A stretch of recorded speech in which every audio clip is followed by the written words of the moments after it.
ఇక లగచర్ల ఘటనపై TPCC chief Mahesh Kumar Goud సంచలన వ్యాఖ్యలు చేశారు. లగచర్ల ఘటన వెనుక కేటీఆర్ ఖచ్చితంగా ఉన్నారంటున్నారు.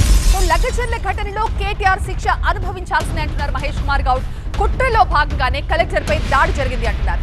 కేటీఆర్ ఫోన్ కాల్ తర్వాతే నరేందర్ రెడ్డి కార్యకర్తల్ని రెచ్చగొట్టారని ఆరోపించారు.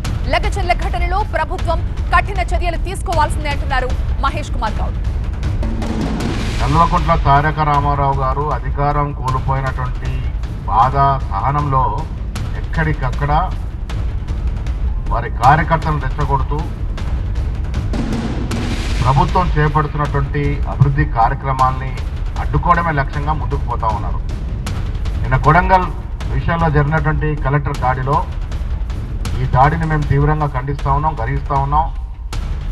ఈ అధికారైన ప్రభుత్వ కార్యక్రమాల్లో నిమగ్నమై ఉంటారు. అధికారులను అడ్డుకోవడం, అధికారుల మీద దాడి చేయడం అనేది చాలా హేయమైన చర్య.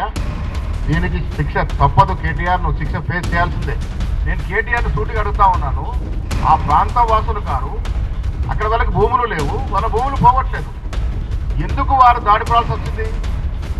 ఇదంతా కూడా కుట్రలో భాగంగా ప్రభుత్వాన్ని డిస్టర్బ్ చేయాలనే కార్యక్రమంలో భాగంగా వారి కార్యకర్తల్ని, వారు చెప్తున్నారు వారి కార్యకర్తలు అక్కడ భూములు లేని కార్యకర్తలు, ఆ ప్రాంతంతో సంబంధం లేని కార్యకర్తలు తాగి వచ్చి కలెక్టర్ మీద దాడి చేశారంటే ఇది కుట్రలో భాగంగా జరిగింది.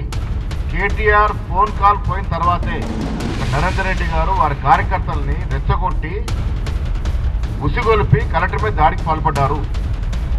కాబట్టి దీంట్లో మొదటి ముద్దాయి కేటీఆరే. మేము ప్రభుత్వాన్ని విజ్ఞప్తి చేస్తాం, దీంట్లో ఎవ్వరిని కూడా వదిలిన